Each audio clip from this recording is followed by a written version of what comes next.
This is John Drabinski, and you're listening to the Black Studies Podcast, a Mellon Grant-sponsored series of conversations examining the history of the field. Our conversations engage with a wide range of activists and scholars, senior figures in the field, lay doctoral students, and everyone in between, culture workers and political organizers, in order to explore the cultural and political meaning of Black Studies as an area of inquiry and its critical methods. Today's conversation is with Chevy Eugene, who teaches in the Department of Political Science at Dalhousie University in Halifax, Nova Scotia. In addition to a number of scholarly publications on Caribbean thought and the issue of reparations, he has co-edited a book, Public Policy Formulation in Postcolonial Africa and the Caribbean, forthcoming from Palgrave in 2025, and has done national and international advocacy and activist work on reparations for slavery in the Caribbean. Across this conversation, we discuss the relation between justice work and Black study, the relationship between Black studies and community struggle, and the impact of Black ways of knowing on the Black studies classroom. Chevy, good afternoon. How are you today? Good afternoon, John. I am blessed. How are you doing? I'm great. Finished classes last week. Had this week of, endless meetings and all of that, but all good stuff. But I'm really happy that we have time to talk today. And just wanted to say welcome to the Black Studies Podcast. It's really fantastic to have you on, hear your thoughts. I believe you are the third Canadian in the series, so you're breaking new ground for for representation up north. Thanks. I might extend it further and include the Caribbean in that piece, but let's go. And yes, I understand and I hear what you said in regards to end of term. This week has been one full of meetings as well for me, so I'm excited. Things about to wrap up, especially after this conversation to do. I think I'll have more time to sit on my couch and enjoy the blessings of silence. Yes, good. No, look, in these kind of, whether it's in the middle of the semester with crazy responsibilities or end of the semester meetings and exhaustion, I really look forward to these kind of conversations because they're like a reminder of the stuff that we do as stuff that really, really matters to us. So I really look forward to that. And I really thank you for your time and thoughtfulness ahead of time today, really. Thank you. Thank you for having me. I appreciate it. So I want to get into sort of how you think about the field of Black studies, how you think about your own research in relation to the field and so on. But I wanted to start really with a more personal question and ask you to narrate a little bit of your intellectual journey. Like, what is it that drew you to the study of Black life? What is it that drew you to Black studies? And always for me, what's interesting to hear is what sustains you in relation to the field of Black studies and however you think of the study of Black life. Thank you for the question. My entry point to Black studies, I would say, when I think about it now, I could articulate and say, yes, this is my entry point to Black study. But I'm first and foremost, I'm from St. Lucia. I'm from the beautiful island of St. Lucia. So I need to establish that piece. My entry point came as a child in St. Lucia. When I was a teen, maybe 13, 14 at the time, I typically would, after school, I would go behind my house in the Caribbean. And behind my house lived an elder Rastafarian.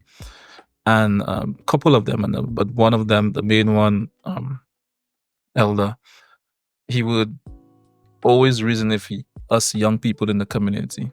So I'll go there, I would sit and I would listen. Through those conversations, I was introduced to Marcus Garvey, Malcolm X, Tupac Shakur, through what we call the groundings, what Ronnie called groundings, the Rastafari-inspired peace groundings, through reasoning. So I was introduced to I would say, the Black radical tradition, or Black power movement, through my conversations, these grounding sessions with Rastafarians in St. Lucia.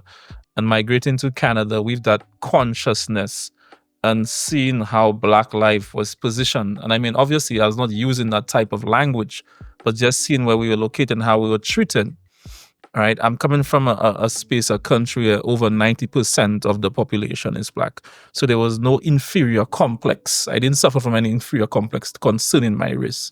In St. Lucia in the Caribbean, or majority of any racialized society, you will have the class aspect. Yes, class, gender, etc. But class was the main thing. Right? I'm coming from a working class family where we valued education. Education was it'll give you the space for social mobility. So coming to Canada at 17, finishing high school in St. Lucia and doing another year and a half in Canada. I was a little angry about that, but there's the devalue of education in the global south. However, at the end of it, I'm happy I got to experience high school in Canada, because it showed me how Black youth were treated, how Black people like myself, students, were treated. In my grade 12 classes, most of my friends who are Black, none of them were in my classroom, my grade 12 classes. I would only hang out with them on the basketball courts, playing sports, or in front of the school at times, because of what I got, the experience, the educational experience I got in the Caribbean, transitioning that into in Toronto, Canada, kind of, I would say, give me the foundation to engage with Blackness in Canadian society. So that was my entry point from my childhood, and doing community, being introduced to community work through some elders, and through a couple of young people who were part of this newsletter called Basics Community Newsletter. It was a left-wing newspaper. This is where I was introduced to Marxist thought. This is where I was introduced to Walter Rodney, Fanon. I was introduced through those reasoning sessions.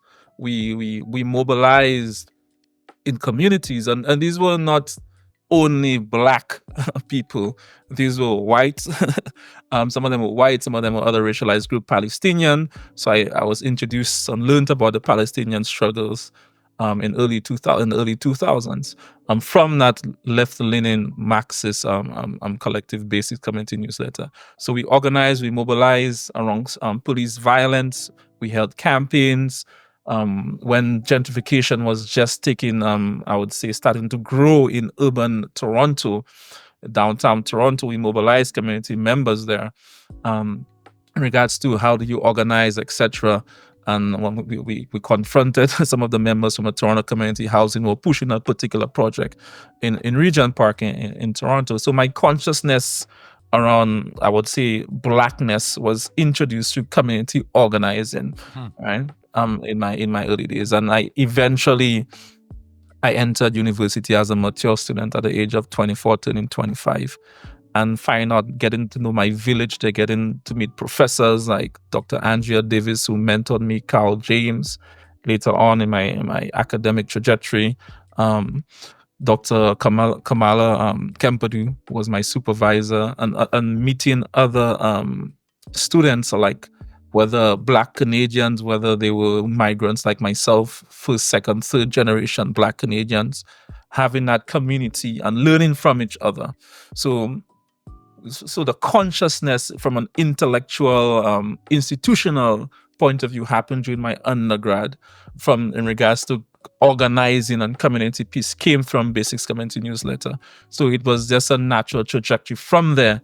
When we look at the field of Black studies in Canada, for me to enter in that space, but it comes from community. Yeah. This fantastic narrative, super interesting, and I'm interested to hear you talk a little bit about that transition. Because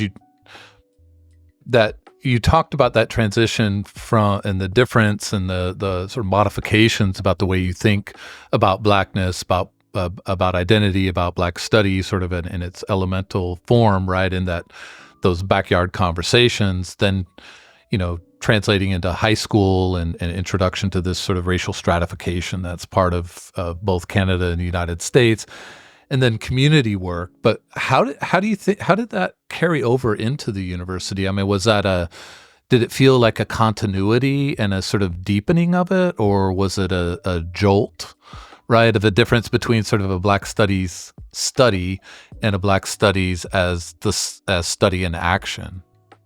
A continuity, because my entry point to academia came as an activist, I always joke with my friends. I tell them I'm not an academic, I'm an activist.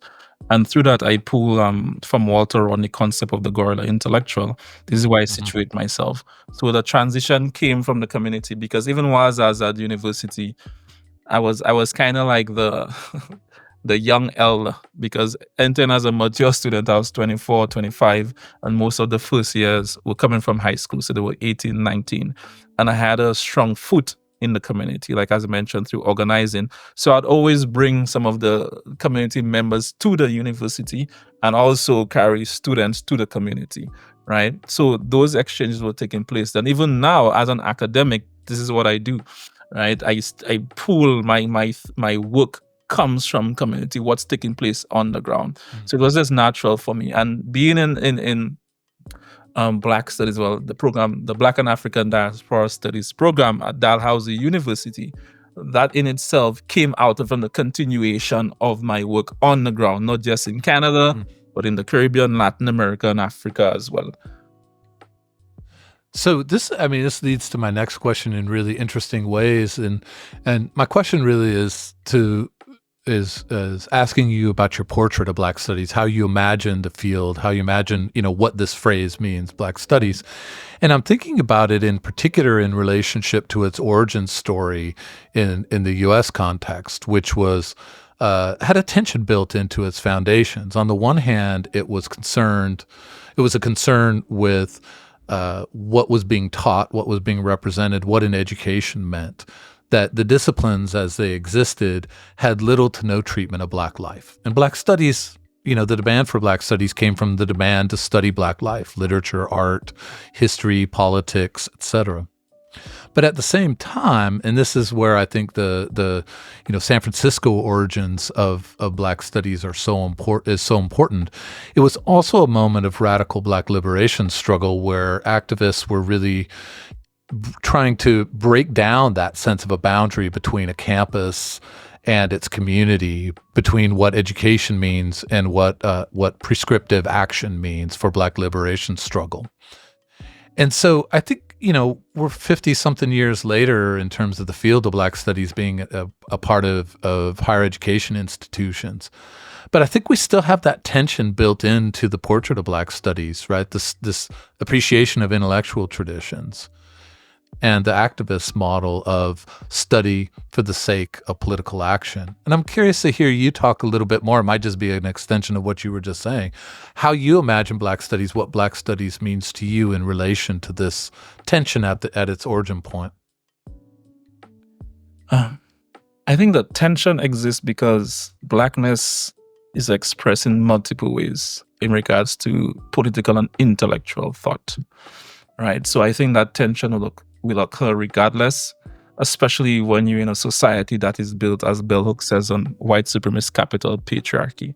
Unless there's those kind of socio-political economic transformation or dismantling of a capitalist, the racial capitalist society, then you will continuously have that tension regardless. For me now, I'm entering Black studies or imagine it from a Black radical tradition. So you just mentioned the history of Black studies in San Francisco in 1960s to study Black life. And for me, that's how I enter the conversation. I think for some of us Black scholars or people who study Black people, we have gotten comfortable or we have gotten comfortable in what the system promises. So then that tension will be there where we might just lie within the university and advocate to integrate, right, within that Black liberal tradition. But for me now, coming from the Black radical tradition, I pull from Walter Rodney and how he articulated Black study. I want to say how he articulated Black radicalism or Black power, in the sense of we have to define our situation. So that tension happens because people define the situation and the solutions differently.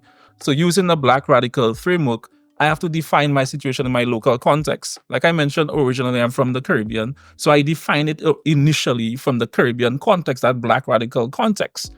within the Canadian space now it's extended. When you think of Ronaldo work on how he defines Black studies or Black Canadians, he talk about it is going beyond the Canadian borders. So for me, I'm seeing all that's part of that articulation within the Black radical tradition is to study Black life. I see Black studies as how do we, as a mechanism, a tool towards Black liberation. So that's how I envision Black studies. Yes, I understand it's in the institution.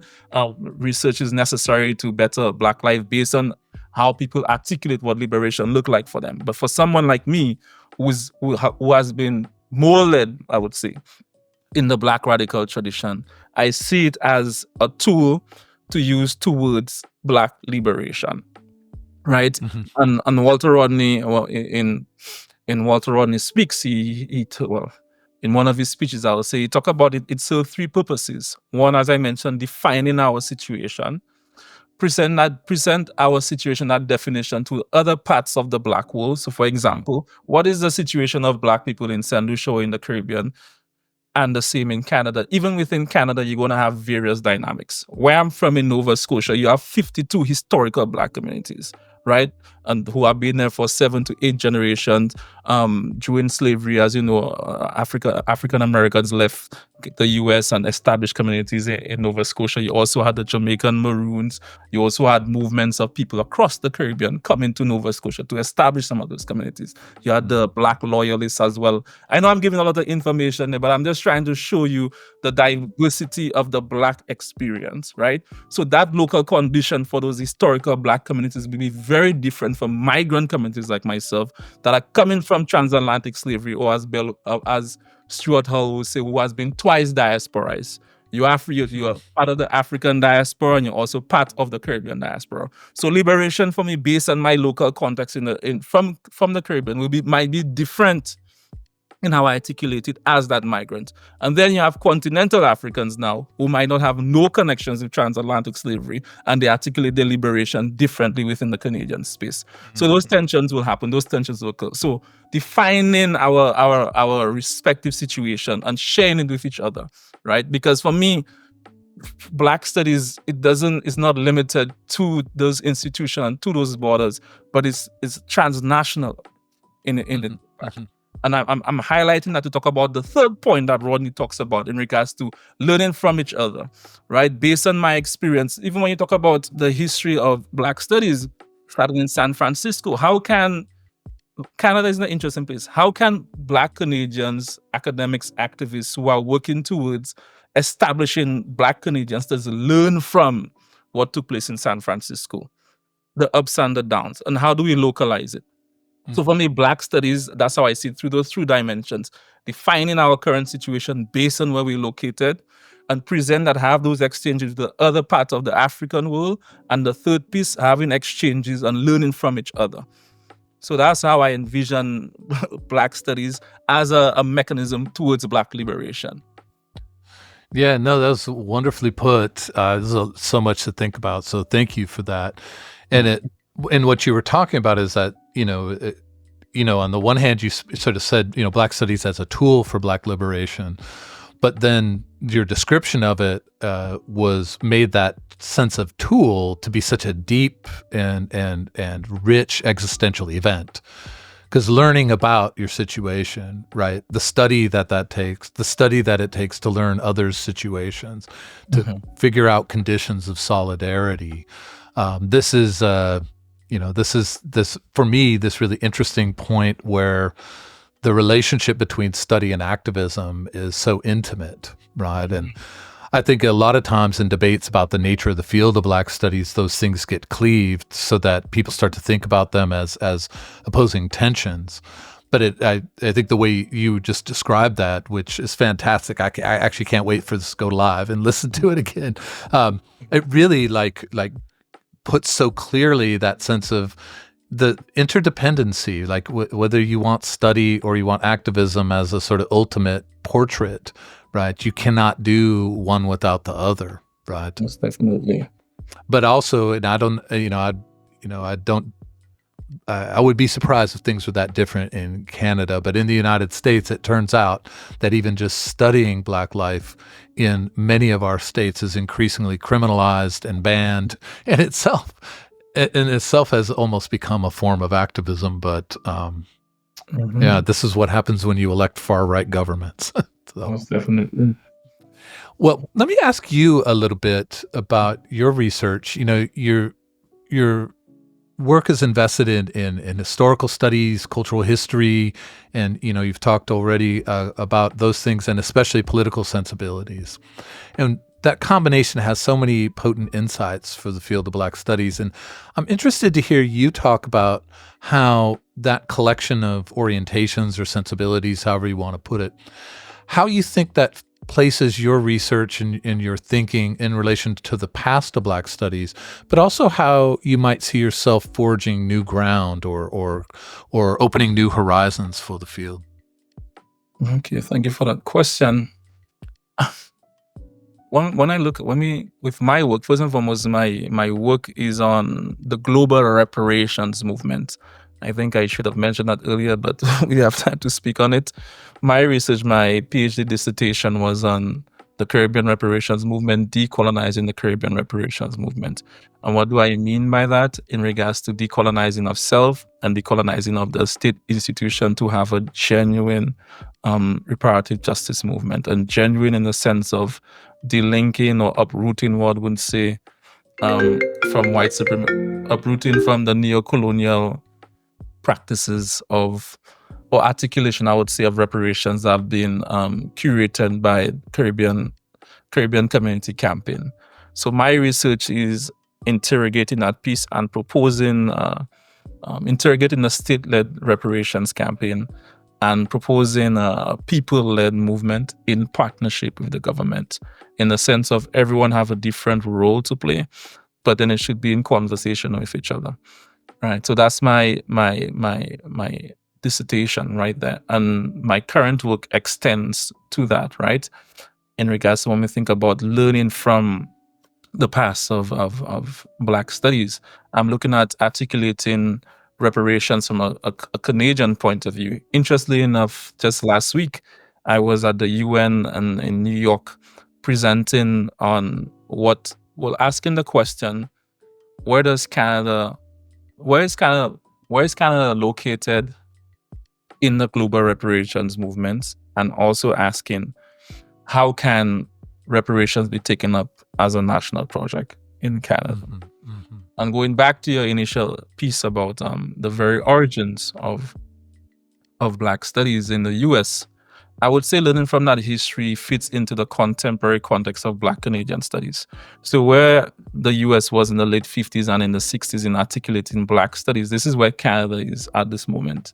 I mean, it's no longer sexy in the sense of, and I use sexy there intentionally, since the public lynching of George Floyd in 2020, we had that space, that gap, where universities across Canada, they had a lot of Black hires, cohort hires, one would say, right? And my institution, I was hired through that campaign as well, that I would say that call out.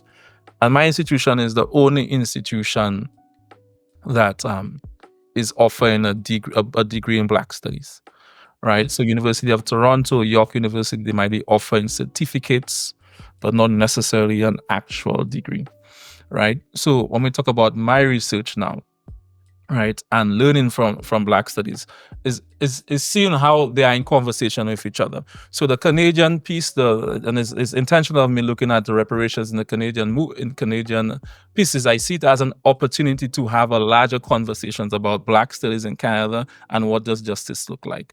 Now, how can we learn from that history? It goes back to what I was saying. What were some of I would say from my last question, I would say my last response, the third piece, what can we learn from each other? I think we could draw from what took place in the 1960s, what learned and what worked and what did not work, and how we could put that together when it comes to articulating Black studies in Canada. And with my current research now, this is where I enter in thinking of extending Black studies from a reparative justice perspective. I don't know if that fits within your response. So that's how I see it in regards to that, like learning from that, and with my current work now, drawing from contemporary movements, um, to articulate and rethink what Black studies could be in Canada. Right, that's how I see it as my work tapping into that and supporting that initiative. Yeah. Yeah, no, that's completely interesting, and that that sense of learning from each other. I mean, I think the history of Black studies in the United States has had and continues to have so many, strengths and weaknesses. While on the one hand, there's something, obscene about the fact that your description of the state of Black studies in Canada, that it's late, but at the same time, it's this opportunity, as you said, right? How do we learn from each other? And, this is something that Ashley and I, in starting this podcast, I think was part of our deep interest, was that if this podcast would be something that people listen to across Black studies departments, because a lot of Black studies, even in the United States, will be programs and certificates, as you said. Mhm. Like, how do people's articulations of their own principles of what it is that we do, how does that impact these movements from a certificate to a department, from a certificate to a minor, from a department to a PhD program? So, finding ways to communicate that, I think that's part of the puzzle, right? How do we get together as Black studies scholars, from the most senior level to graduate students and everyone in between, and actually learn from each other? I mean, I learned so much just talking to people on this podcast, and I think this should be happening all the time, because we're all making decisions, whether we're hiring somebody, we're reforming a curriculum, we're making a program, or, as I said, making a program into a major, all of these things. We have to find space for that. Most definitely. And this is why we talk about learning from each other, and it goes back to my initial points from your previous question in regards to understanding our situation, right? And what exchanges that could take place. What's the Canadian realities? And also, one thing I would mention is also decentering Black studies from a US perspective, because that have been the challenge, I would say, in Canada. You have Black scholars who are doing amazing work, but you have students and people who pull from US scholars. I'm not saying anything is wrong with that, because it will contradict my third point, but in the sense of the significance of understanding the Black experience within Canada as well. Right, and you did make a valid point earlier when you mentioned about, you sure the situation is the same. Yes, we still deal with systemic anti-Black racism, but in some cases it manifests differently. Whereas in the US, you have the banning of books or closing of departments or programs. In Canada, those things might not happen that aggressively, but they'll have to happen in very subtle ways. So as I'm saying is, like, how do we learn from each other and then articulate solutions so we could identify the problems from early, right? Rather than waiting until things are extremely difficult to recover from. Yeah. So let me ask you a little bit about your, we're talking about sort of the vision of Black studies and the field and its history. And sort of coming back to your research, and I'm interested in this in terms of how you conceive research questions and answers, but also your teaching in your classroom. Your PhD was in the program in social and political thought, right? And now you work both in political science, the Department of Political Science, which is the disciplinary location, and the Department of Black and African Diaspora Studies, which is an area studies or multidisciplinary, however we want to conceive that. So your work your background is this interesting mix of disciplinary and interdisciplinary. And so I'm interested to hear you talk about how you think that's impacted you as a researcher and writer, but also how it impacts how you approach a classroom. Goes back to my original point. I enter the classroom, I would say, I take on the tenets and I try to apply it in my pedagogical approach, in my research, and the work that I do outside the institution. I enter as what Walter Rodney would call a guerrilla intellectual, right? So if I'm working with Black studies or the institution in pushing towards Black liberation, I take on the guerrilla intellectual as a way to transform students' life, particularly Black students' lives. Right.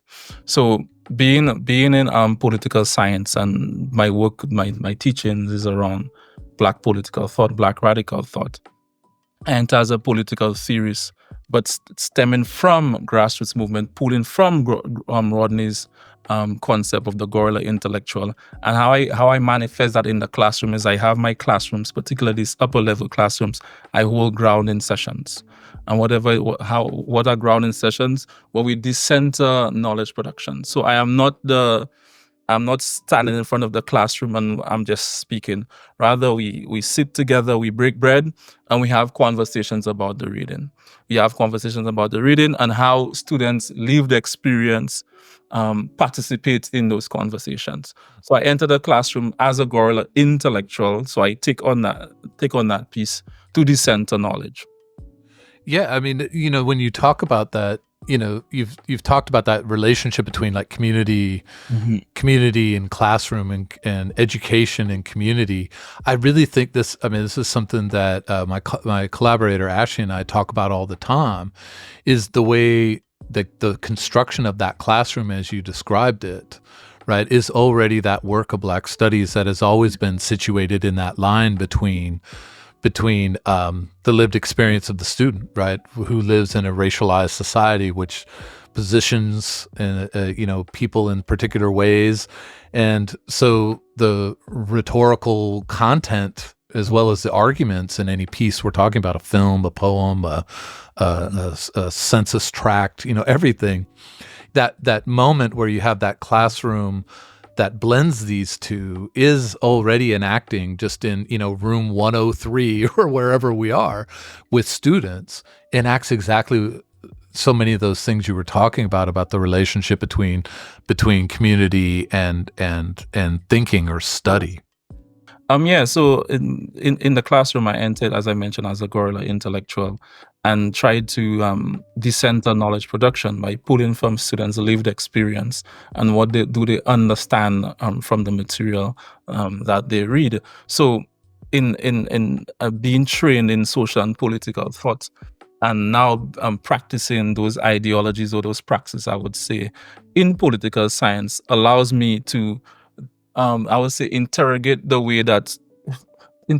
traditional ways of knowing and being within the classroom by drawing from Black studies scholars, thinkers, practitioners, and particularly within the radical tradition, and bringing that into the classroom for students to know we could learn differently, right? So that's how I make my intervention within the classroom, right? So the outside, what's taking place outside, is always influencing what takes place in the classroom, and subsequently my research as well. Yeah, I love that. Well, let me ask you this sort of a speculative question. Thinking about the field of Black studies historically, with however we want to configure the geography of it. Think about the history of Black studies. What do you think that the field has done well, but what do you think the field has also not done particularly well? Good question. I think it goes back to my initial points from Rodney. I think it has done well to a certain extent in articulating our stories and telling our stories. And depends on what traditions are using or what framework are using, what are using, a decolonial framework. It also brings in, I would say, the racialized or epistemologies and ontologies from the global south or marginalized communities within the classroom and within the institution. So I think it have done that, I would say, relatively well, to apply different ways of knowing into the classroom. So, for example, I recently wrote a piece called Grounding on groundings, in regards to how groundings could be a methodology to gather data in particular communities that might not want to historically sit as a focus group. So how do we draw from epistemologies, ways of knowing, indigenous ways of knowing in respective spaces, whether in marginalized communities in the global north or in communities, majority Black or racialized communities in the global South. So pulling, drawing from that, using those methodologies, those epistemologies to learn from the people. So I think Black studies, particularly what we're trying to do at Dalhousie University, is drawing more from that to introduce into the institution. So I think it have done that relatively well, but there is space to grow. Because as you mentioned earlier on, in regards to the banning of books, or departments are being closed because of the type of work that we do. I think that the impact has been, I would say, the impact, we are seeing the changes institutionally, and then the backlash came. So I would say it have done that relatively well to introduce it into academia, and for students as well asking more about it, and students as well using those types of methodologies that challenges the dominant discourses or the dominant epistemologies to learn more about life, whether it's through the research, whether it's through understanding the world in different lenses. So I think it have done that relatively well, right? And in the sense of now, where is it going? I think, and that was my earlier point, I think some academics have become comfortable. We started to trust the system, right? And as Walter Rodney argues, we are in those spaces, yes, for the intellectual struggle, but at the same time, we also have a responsibility for community and for change, right? The idea is not to go there just to be validated and to get access for you to get access to particular spaces or to be validated, but there's a larger responsibility, and that larger responsibility, as I've argued earlier on, is Black liberation, for me at least, right? To enter in those institutions, not getting comfortable, and having those intellectual struggles, to understand, for them to know that your indigenous knowledge and indigenous ways of being should be within those spaces, but at the same time not getting comfortable in those spaces where then we eventually silence, as we see what's taking place in the US, what's taking place in the US. I think this is the current enigma of Black studies is how do we have a place in education? How do we have paychecks to pay bills and to do our research and to do what we need and want to do, and still have a disruptive effect? Mhm. I mean, I think what you said there was really, it's a difficult thing to hear and think about for me, because it's so true, which is the hostility towards what we do is a sign of our success of what we're doing. But there's also that, where does comfort and complicity with systems, right? Because every education system is in some way a governmental system or a national system. How Black studies can be present in the university and disrupted at the same time, if I hear you correctly, I mean, that's such an enigma. All right, I wish I could tell you, well, here's how we do it. Yeah. But I think we do it through our practices and through people pushing the boundaries that are their boundaries to push. Most definitely. I think it's part of the decolonizing process. Ronaldo Walcott articulates, as I mentioned earlier on, Black studies and Black Canadian identities operating in a place of marginality, right? It's through those marginalized positions that we could see the system in the way that we see it, and we could engage with it in a particular way, right? In that marginalized position. And Walter Rodney makes the same argument. So I take on Walter Rodney piece as a guerrilla intellectual, as I mentioned, but to interrogate, to be part of that intellectual struggle, but also not getting comfortable, right? Because when we get comfortable, we see what happens. Right. So I think Ronaldo Walcott articulates it beautifully in regards to operating from that space of marginality. And as you mentioned, being in that space and also confronting it at the same time, working towards change at the same time. And it's difficult to do, but it's part of the decolonization process. Yeah, no, it's a wonderful way to put it. And Ronaldo, I'm glad you've brought up Ronaldo's name a few times. He's in the podcast. He was in the early part of the series. Just fantastically interesting and important stuff. Let me shift maybe a temporal frame a little bit. We've talked about the past of Black studies. What are we doing well? What should we, be wary of, or what are we not doing so well? Let me ask you a question that's really kind of a futurist question, which is, one of the reasons for the founding of Black Studies is that the disciplines as we know them, political science for you, English for others, history, et cetera, didn't have the study of Black life as any significant part of it. Or as you say, these other ways of knowing, right? These other ways of understanding. We're never a part of those disciplines. So Black Studies steps in order to give that a presence in what we do as scholars, teachers, and actors.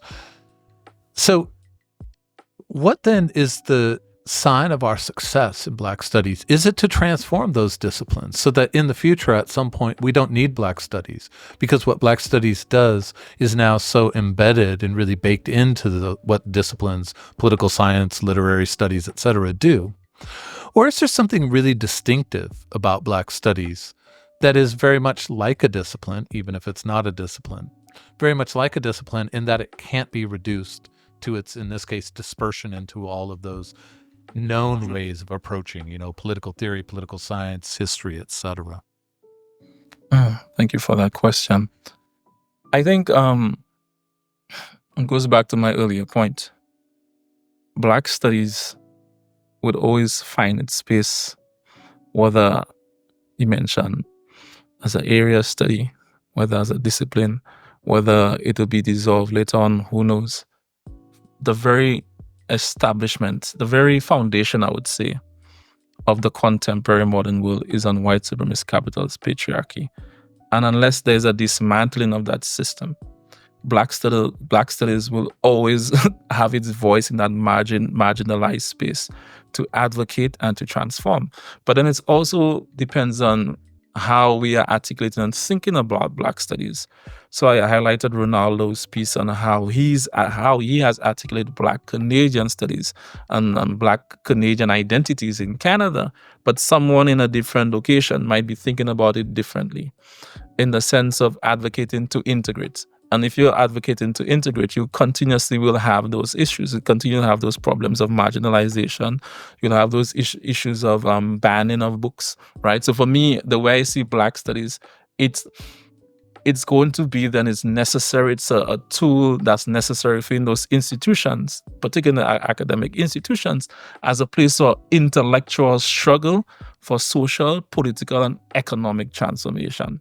So in a sense of whether it is dissolved and we all recognize it as ways of knowing and being of Black life, etc., I think not until you have complete do-over, a new world made or working towards new world, then Black Studies will always sit within that space of marginality, right? Because it's the very lens for some of us, to engage in the world, whether it's in the global south or in the global north. Even me navigating in Canada as a young Black man, that I use that critical lens that's been informed by thinkers from the Black radical tradition, particularly Black Canadian radical tradition, to understand my space and place in the world.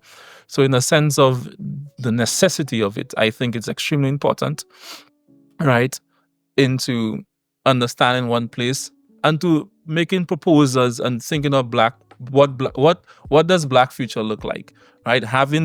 Making proposals, asking those questions first to see what Black liberation look like. What are the different directions for us to get to Black liberation? So Black Studies, I think, is extremely necessary in this within those institutions, right? As we mentioned earlier on, the backlash that folks are getting, especially within the last American elections, because of how people were mobilizing around Black issues, and people that were not just necessarily Black. You had young people of different race, gender, class, etc., all part of those conversations, because they saw what was taking place, and most of it was coming from the universities, right?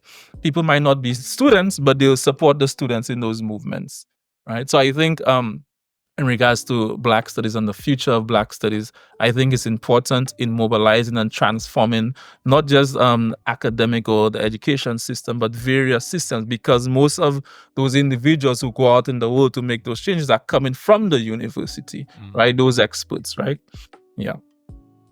Yeah, I mean, part of the question for me comes from this remark that Richard Wright makes in an early essay that he revises across his career on black literary sensibility, and he sort of concludes it, and he says, if people are asking, I mean, I assume it means he's been asked, like, are you always going to write about race? And he says, when you see a black writer not writing about race, you will know that racism has been eliminated from the face of the earth. And if you know Richard Wright, that's like written with the dripping sarcasm of that is the unimaginable world, right? But that is the only condition under which, in this case for Wright, that you would have black writers not writing about race. And so for me, that's sort of the origins of this question for me. It's like, what is a world in which black studies isn't needed? Right, or isn't important, or isn't its own thing. But I'm always interested, as black studies, over these decades and into these next few decades, developing a set of methodologies that are actually unique to black studies and are just unlike any other discipline. And my sort of secondary appointment here at University of Maryland's in the English department, and there's so much study of black life in that department. This is Caribbean, African, U.S. Literary studies, but none of it is black studies methodologies. And that's that point where I'm like, well, maybe this is also the thing that even in a sort of messianic, apocalyptic moment of this world without white supremacy, still black studies has a methodology. Most definitely. And I think there's space for that. Even as you mentioned that, and these are conversations that are happening in Canada. What does black methodologies look like, right? And the typical black methodologies might not fit within the main dominant narrative of what have one acquired of. It may not fit within the main dominant narrative of methodologies, right? It will challenge that, right? It will challenge the way voices are heard, right? As I give the example of groundings, for example, groundings is an example of that. It counters, right, traditional or Eurocentric, I'll say, epistemologies, even the other methodology of alignment, right, that's used in Trinidad and Tobago, right? Those black studies create space to recognize indigenized or indigenous ways of knowing of black people life that counters the Eurocentric ways of knowing. Most definitely. Yeah, no, that's fantastic. I love this. It gives so much to think about in terms of this question of methodology, which I think is kind of an under-theorized part of black studies, but that's, not everything can have been fully realized in 50-something years. So, maybe that could be one of the gaps when we talk about what can we learn from the history of black studies. And as I mentioned, I'm in conversations with a few black sociologists who are working on black methodologies texts, right? What does that mean in a Canadian perspective, a US perspective, in the global South? How are people thinking about the ways of knowing and being? And when I say people, I'm not just referring to academics or creatives, but the everyday people, right? So, and I think that could be an entry point for black methodologies to counter those dominant epistemologies and how we think about being, right? Within how we think about being and how we live in our everyday life. I love that. Let me ask you a last question, which is not so much speculative, and in some ways I think you've spoken to this, but just to ask it directly, thinking from inside the field of black studies, what is the issue you think we should all be thinking about, or what is a question you think we should all be asking? I think for me, what has been crucial in the last 4 or 5 years is the global reparations movement. And what do I mean by that? Reparative justice, not in a sense of not only for historical wrongdoing, for example, transatlantic slavery, but within black studies, thinking about the legacies of transatlantic slavery, how that manifests into colonialism and neocolonialism, right? And we could even see that in regards to the climate crisis, right? The very foundation of the climate crisis stems from exploitation from the global south by those Western industries, right? It started with that, and we have seen how it has led. So what does reparative justice look like for those historical crimes, right?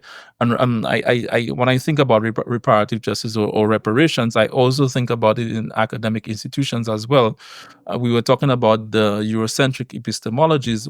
When you look at a radical reparative justice framework that interrogates Eurocentric ways of being, you create new discourses and new ways of thinking as well.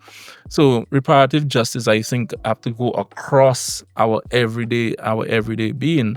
Even when you think about Sylvia Winter and the whole notion of the various genres of man, where she talks about the third level of the third level of the third event, that in itself is an internal reparation that needs to take place for us to think about being differently, right? So yes, people have argued for reparative justice for material outcomes, but there's an internal repair that needs to take place that delinks from the Eurocentric ways of knowing and being. So I see reparative justice as a central conversation, a central topic, not just in the way we think about Black studies in North America, but also in the global South. When you see what's taking place in Colombia right now and how reparative justice has been central in that, in also them thinking about the identities, right? When you think about Afro-Colombians and how they articulate themselves, when you think about Afro-Brazilians, who some of them are now realizing that, they have now embraced their Blackness because of how Blackness has been treated and also how Brazil has been constructed, right, as this racialized, democratic racialized society, right? So those new ways of being, I would say new ways, I would say reparative justice offers frameworks to interrogate history and articulate ourselves differently. And also that in itself, when we articulate ourselves differently, you have different outcomes, material outcomes as well, right? So I think reparative justice is the central piece, right? And it's not just limited, as I mentioned, to material benefits, but it also needs to interrogate Black studies and academic institutions as well. Because I think from there you literally create new ways of being, putting thoughts and ideas in conversations with each other. I think there's a lot of space for that there. This is a fantastic place to wrap up. That's extremely interesting, and I know this is what you're writing on, so you got to get that stuff out and circulated and published. These are extremely important ideas that, as you outlined there, are spread throughout the Atlantic world, in terms of its significance and breadth, and gives us so much to think about. And this whole conversation has given me a lot to think about. I really appreciate your time, but more than that, I really appreciate your thoughtfulness. This has been an extremely interesting and compelling conversation. So thank you for that, Chevy. Thank you very much, Sean, for giving me the space, for creating a space for us to share our thoughts and to have those conversations, and for asking the right questions that have me thinking more than I typically think. So I appreciate that. Okay, well, I like that part. All right, well, take care and have a great rest of your day. Likewise. Peace. All right, bye-bye.